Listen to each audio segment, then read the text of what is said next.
Norm in a toga is pretty wonderful, although there was a moment in this when Norm entered Cheers and nobody said Norm, which was a little bit awkward.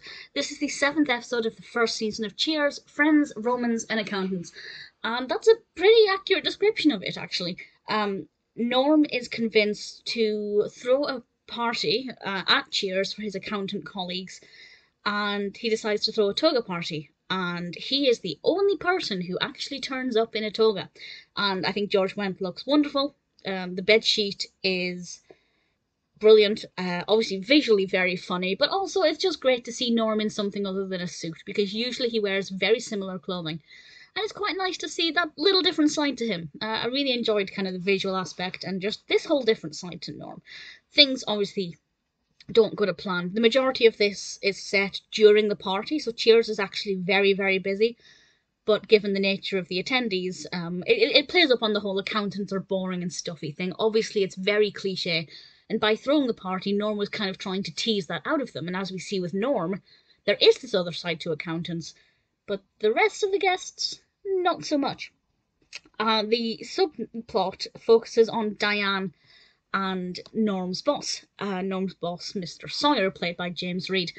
And initially, he convinces Diane to spend the evening with his boss because he had to try and find a girl for him, which is, a weird concept. And initially reluctantly, but then when she sees how attractive he is, Diane agrees to be Mr. Sawyer's date. And that seems to be going well.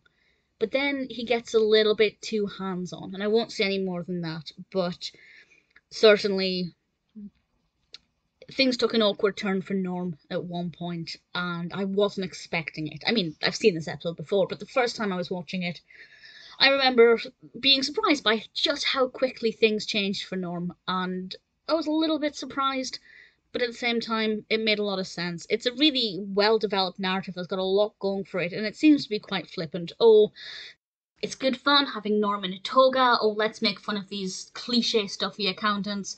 But then actually it does take quite a serious turn. It's still funny, but there are moments where it provides real food for thought, particularly with Mr. Sawyer's actions. And there is a moment in this that I absolutely loved, but I'll discuss that at the end with a spoiler warning. Something else I loved is Diane playing charades. I thought that was a fantastic bit of acting from Shelley Long. Kind of almost overacting because it's charades, of course. And she had some wonderful facial expressions there. I really enjoyed that. I'm not a big fan of charades and I wasn't very good at it, but really enjoyed the performance. And the ending shot, this is not a spoiler, but at the end, once it cuts from the bar, there's just this what would be an establishing shot of some buildings at night, and it's the weirdest thing ever because it means nothing, and I'm not really sure what they were doing with that, so that was a bit peculiar. The very last shot, you'll know exactly what I mean when you see it. So that was an odd way to end it, but the scene before that I loved. So, spoiler from now, the last point I want to mention is just saying how much I love the ending. So at the end, yes, Norm has lost his job, but the accountants are energized. They are animated. They are so thrilled and proud of Norm for what he did to Mr. Sawyer. And they lift him up, and the band's playing for He's a Jolly Good Fellow, I think.